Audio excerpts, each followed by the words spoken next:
बाबरी कोणी पाडली? आम्हीच पाडली. तेच चेहरे बघून आता कंटाळले बघा. इकडे तिकडे बेडकासारखा उड्या मारतात.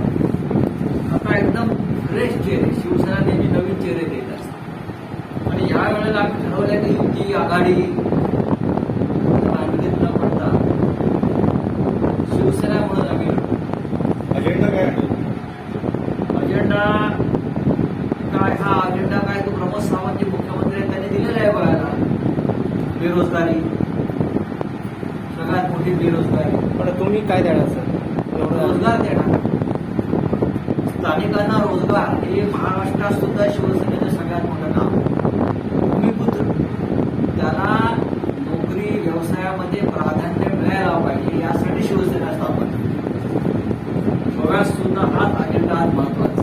लोकांना नोकरी हवी आहे, तरुणांना व्यवसाय हवा आहे, कायदा सुव्यवस्था हवी आहे, शांतता हवी आहे. गोव्यातली जनता जी आहे ना, तिचा अपेक्षा फार माफक आहे. मला वाटतं 30 वर्षापेक्षा जास्त काळ झाला शिवसेनेचं कार्यरत आहे. असं एवढं म्हणजे अजून एवढी वीक का शिवसेना गोव्यात? असं आहे की उत्तर प्रदेशमध्ये सुद्धा शिवसेना वीक होती, पण बाबरी कोणी पाडली? आम्हीच पाडली. एखाद्या आमदार आणि खासदारावरती एस अपयश मोजत नाही, संघटनेच्या ताकदीवर आणि हिमतीवर मोजलं जातं. मराठीचा इकडला प्रश्न असेल, शिवसेना बोलते आणि लढते मराठीबाबत.